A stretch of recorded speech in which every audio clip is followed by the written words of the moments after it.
SJC-13090, American Family Life Assurance Company of Columbus, v.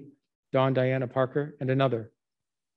Okay, Attorney Capodalupo, you're on. Good morning, Your Honors. I represent Dawn Diana Parker and her two sons, minor children. I assume you are all familiar with Sveen versus Mellon. I want to try to keep my comments as brief as I can. I want to tell you concerning the dissent, Justice Gorsuch exposed the majority, and he caught them in what they were trying to do and what they did. And he wanted to warn them to change their minds, and he wanted to warn the states of our great country. And he warned of automatic default rules with respect to private life insurance contracts, that they're dangerous. And he even pointed out that they themselves admitted that when you apply blind presumptions, injustice will occur. And that's our case today. And can I interrupt you for a moment, yes, counsel? Yes. I appreciate Justice Gorsuch's dissent, but it was a dissent. And we're a state Supreme Court, and the United States Supreme Court has already analyzed the Minnesota statute, which is significantly analogous to ours, and said that there's no violation of the contract clause. That's right, Your Honor. I think the great difference and why you should all rule for the appellant is because of the greatest fact in the case. If you look carefully in the dissent and also the majority, it was clear that there was zero true intent concerning Mr. Sveen. All they had was a joint checking account, and that was it. There was no other evidence, and it didn't meet the clear and convincing standard of the Minnesota law. So in these cases, there seems to be a little exception that if you can't prove what the intent was of the decedent, then it would go to the primary beneficiary. In this case, the intent was absolutely clear. He purchased that policy to protect his widow and his minor boys, and not his estranged sister of 18 years. And the intent is absolutely clear. He kept checking if Dawn was paying the premiums. He did not cash it out, but could have. There was an offer, an acceptance, and a consideration. He said he was worth much more dead than alive. There was absolutely zero. All this evidence was absolutely uncontroverted by the appellee. Can I slow you down for a second? Because yes, you just made a point about offer and acceptance and consideration. The trial judge doesn't address, because you can still win, right? Even if there is this presumption which you don't like, you can still win if there is a contractual commitment. Right. After that, and to me, that's the tricky issue in the case. Is there such a contractual? But you don't argue that, and the judge doesn't address it. Well, I was denied 2 oral hearings. Was that raised below? Was there an argument made? Because I understand everyone was pro se below. No. Were you the lawyer below? Did you raise this issue? In the Plymouth court. Okay, so did you raise the issue whether there'd been a contractual commitment? I didn't really get a chance to. I was denied 2 oral hearings. And, well, counsel, can I ask a more pointed question to Justice Kafkers? Sure. In the complaint, is there some other count by which relief could be in the nature of some kind of constructive or resulting trust, something? Oh, absolutely. I put everything under the sun in that complaint, and it's in the appendix. It is in there, and I put everything. That's fine. So that gets to Justice Kafker's point. So if we're focusing just on this particular issue about whether or not, it doesn't answer the question of whether or not your client can be vindicated on some other theory, but looking at this particular statutory scheme, are you saying that? I mean, what are you saying? That it's unconstitutional? That it's what's your theory here? Are you just saying that you don't like the result because the legislature passed a law that, in your view, is unfair to your client? I think the whole purpose of the law is to make sure that funds are not misdirected. and applying this terrible case that I do believe Sveen is going to be overturned one of these days because of their flagrant violation of the contract clause. I know what it says, but it says any impairment, and also the retroactive application. Can you hold on a minute, please? I think you missed the fastball down the middle with the question. So if you could just say, are you saying that there was an oral contract that takes priority over the statute because it's within one of the exceptions? If you're going to apply and actually acknowledge the answer to that's yes. What was the question again? Oral contract, yes. Yes. Okay, now hold on. Now let's go to Justice Kafka's question. There's nothing in the summary judgment record that suggests, well, you didn't provide the summary judgment record to us, but I assume there's nothing in the summary judgment record that raises this oral contract about the life insurance. I can't remember what it says. I'm going to assume that it says it. I put everything I could think of in there, and I was denied an oral hearing to even discuss it. That was twice. I understand that you were denied an oral hearing and it was a dispositive motion, but does the judge in the summary judgment record have anything that suggests a genuine issue of material fact that there was some sort of an agreement between the ex-husband and ex-wife relative to the life insurance policy? Absolutely.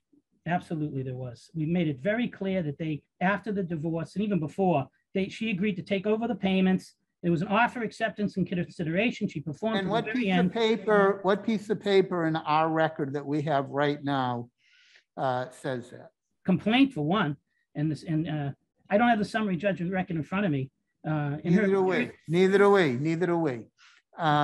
Where's the genuine issue of material fact? Is there an affidavit? Is there something that was before the judge that suggests that there was an oral contract? The statute doesn't say written contract or oral contract that can make an exception. And it's clear from all the facts that we presented through affidavit, through interrogatory, that they did have an agreement to continue the payments. And I think that if the statute, this terrible statute is going to apply, that there's an exception written in there. And also the retroactive application, the statute doesn't say it's going to be applied retroactively. If you assume that Sveen is a constitutional case. What else do I want to say? The case turns on intent. I mean, look at the face of just the insurance policy. He left it, it was for a common disaster that the mother should wind up getting the money. He left it to his wife. And the thing too, just because you get a divorce, the Sveen case says it's not a gumball machine where it's automatic. There's an inquiry whether there's an intent here. That's the issue in this case. And this is why the appellant should win this case. And this is why this court should find for Dawn Diana Parker, because it's unlike Sveen. It's very clear in Sveen that Sveen's intent was totally unknown.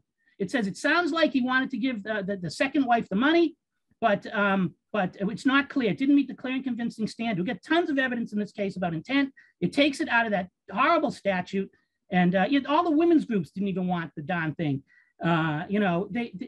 Stiles versus Stiles was a wonderful case because it was absolutely clear, and this muddy thing is horrible. And look at the injustice it's going to cause in this case.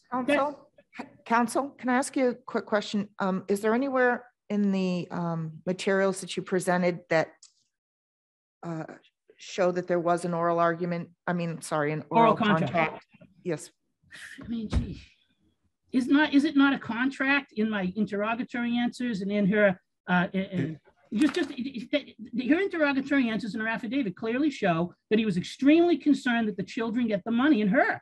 And what does it say? I mean, that's uncontroverted. They don't even have one affidavit or any witness or they didn't even take her deposition to counteract it.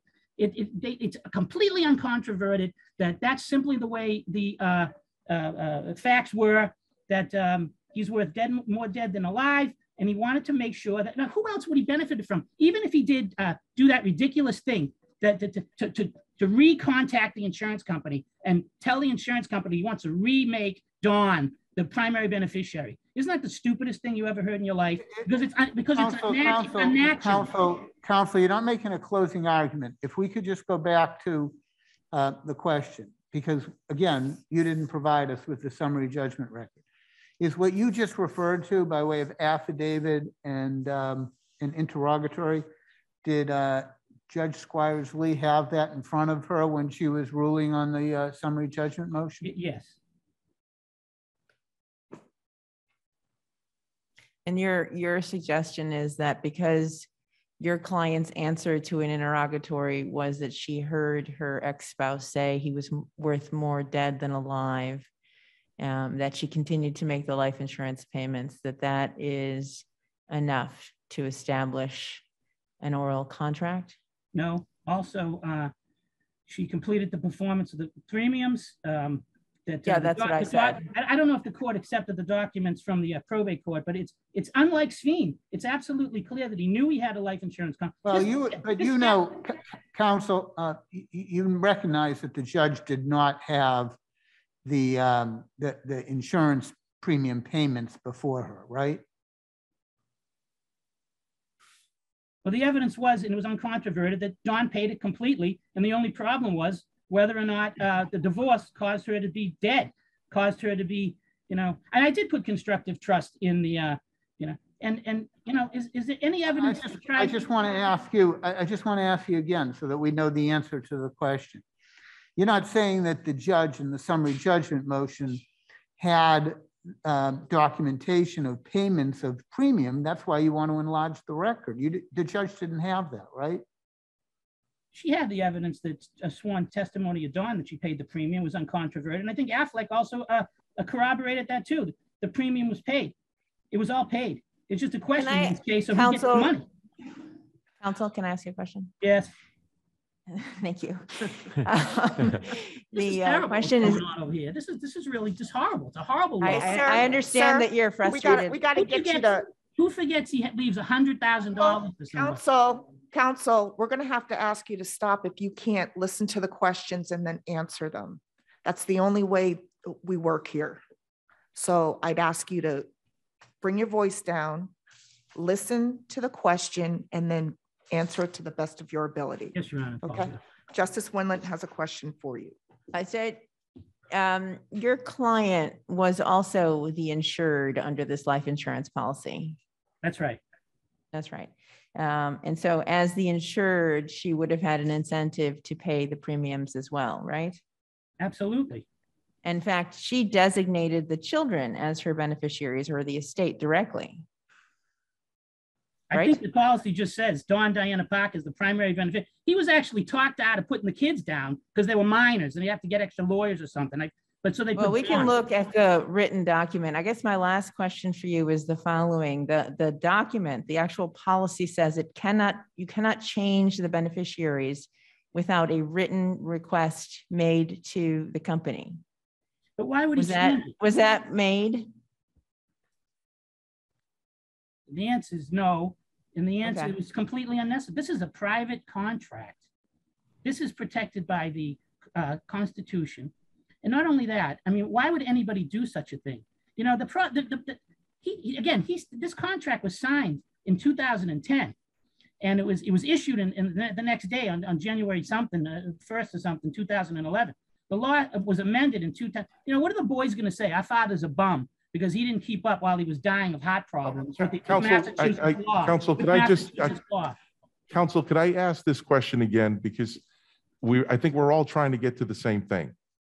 If you're saying that the statute is unconstitutional, that's a separate thing.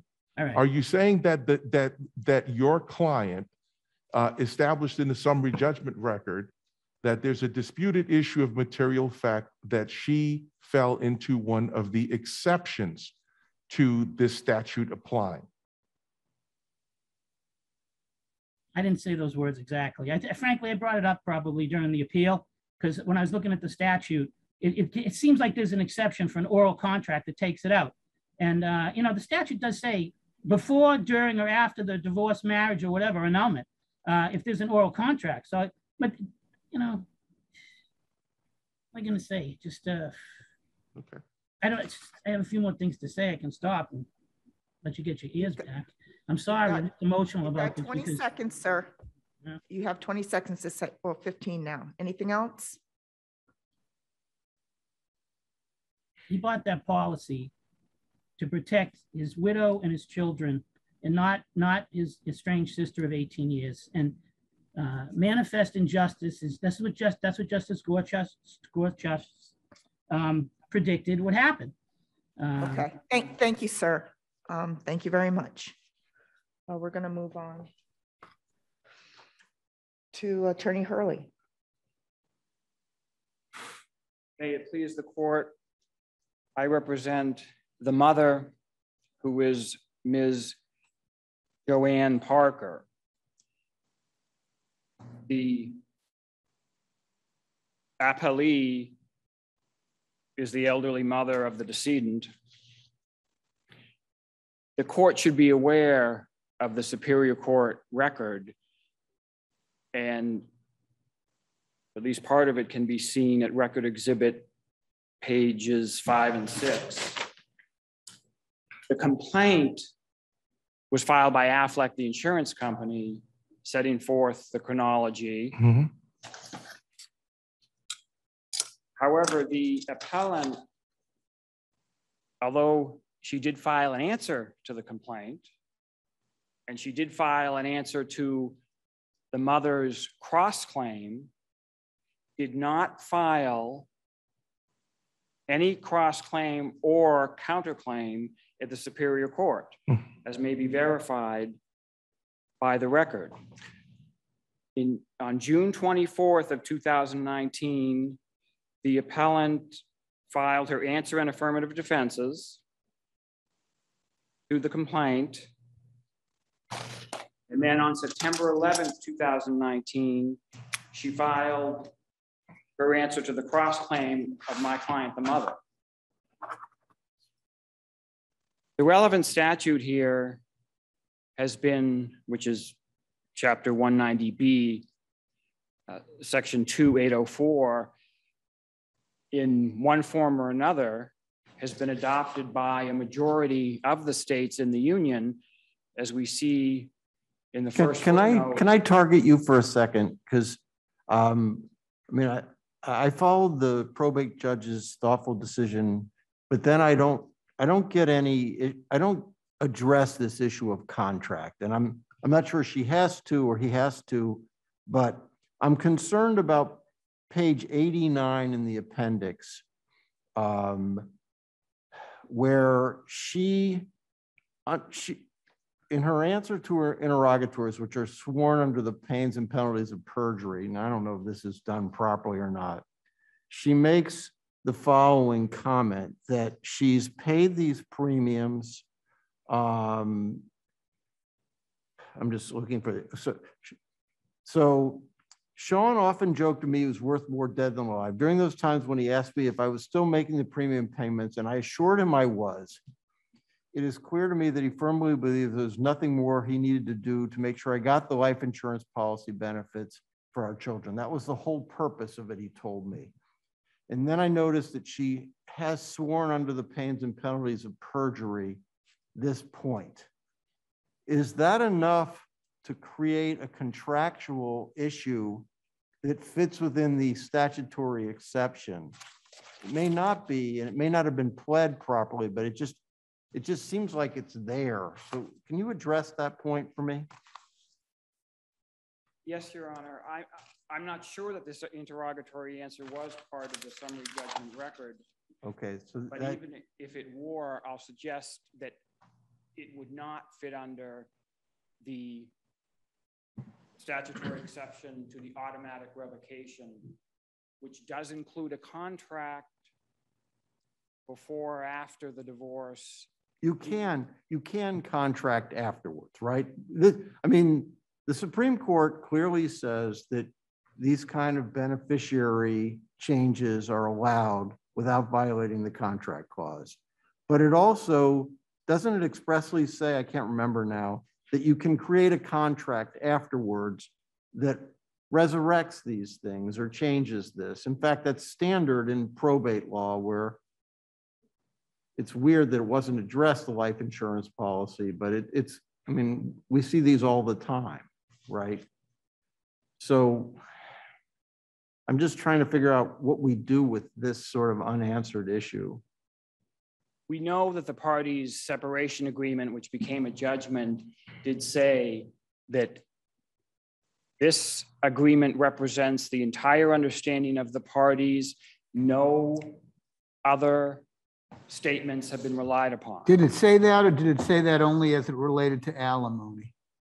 It said it as to the entire separation agreement, Your Honor. So even if that went, and I have no reason to believe that you're reading that incorrectly. So assuming that the separation agreement was the end of the marriage and the agreement as to the separation of assets, isn't it possible under the statute to get around the default rule by entering into a contract, whether written or oral, going back to the prior rule, meaning that the ex-spouse is still the beneficiary for the life insurance? That is, it seems to me that's what, I don't know what to call her, the plaintiff is alleging. Right, the ex-wife. Yes. He's saying there was an oral agreement, you know, you're reading the separation agreement, so it must have been after the separation agreement, that I would keep paying the premiums and that I would still be the beneficiary.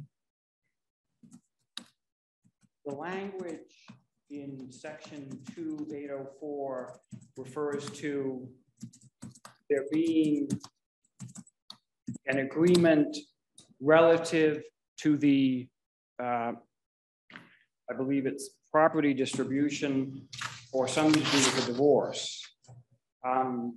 If I can get the actual statutory language, I think here we don't know when this agreement was made, and we know that the premiums came to roughly $1,200 a year. If we were to look at what the former wife appellant wants to add to the record, it is, I believe, financial statements. But those financial statements indicate that both were paying for life insurance in amounts that would be well over the actual amounts that we see on the policy. The first page of the agreement has actual quarterly policy amount of $200 and something. And we also see from the initial policy that the decedent was paying approximately $15 a week towards the policy. I'm sorry, go ahead, Justice Lowy. Well, I just want one just pointed question that would really be helpful.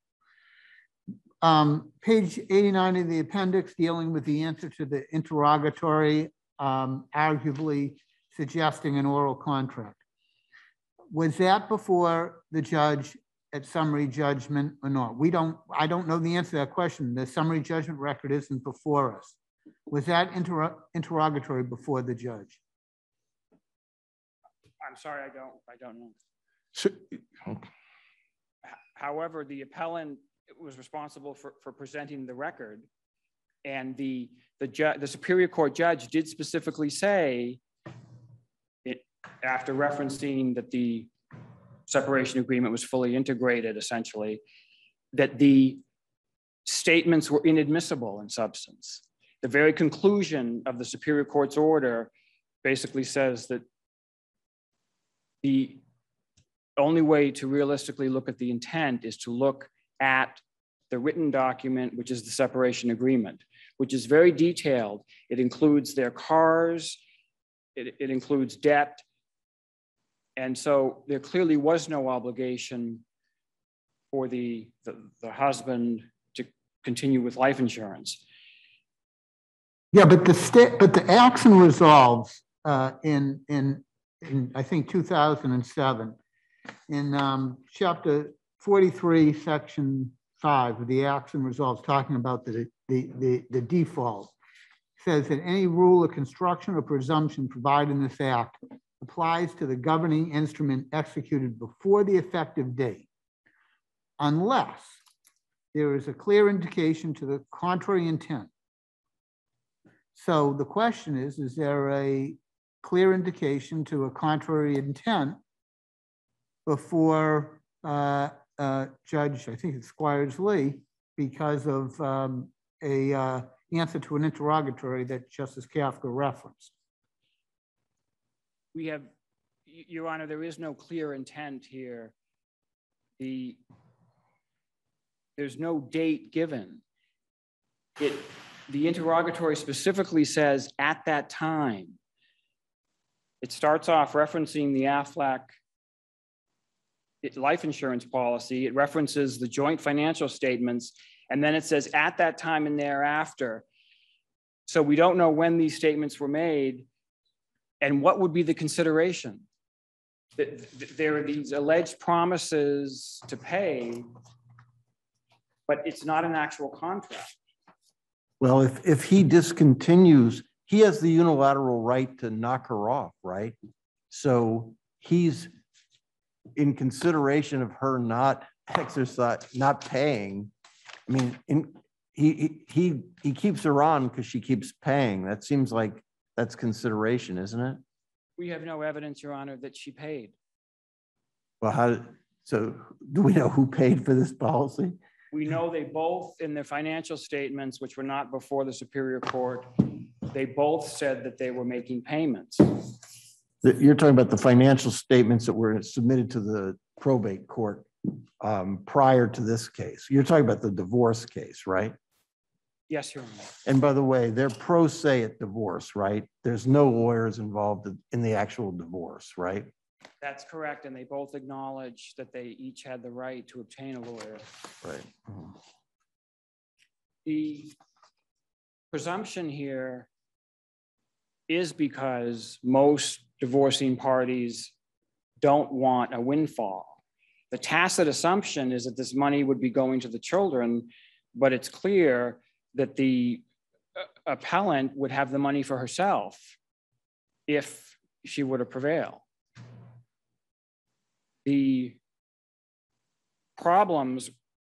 See here, can I do another? I hate to be difficult, but I'm reading the record because it seems to be changing each time. So look at page 69 of the divorce decree. I take it this is before the judge, right? Or is that, because in its listing of personal property, it lists retirement plans. This is the court form, personal property, retirement plans. And then they check the box. The husband and wife have already divided between themselves all their personal property, meaning which includes retirement plans, and they are satisfied that the division was fair. What do we make of that? They divided their cars. They had been separated since 2009, 7 years prior to the divorce. And so there was nothing left to argue about as far as personality. Well, but this suggests that they've worked out an amicable agreement regarding the retirement plan, doesn't it?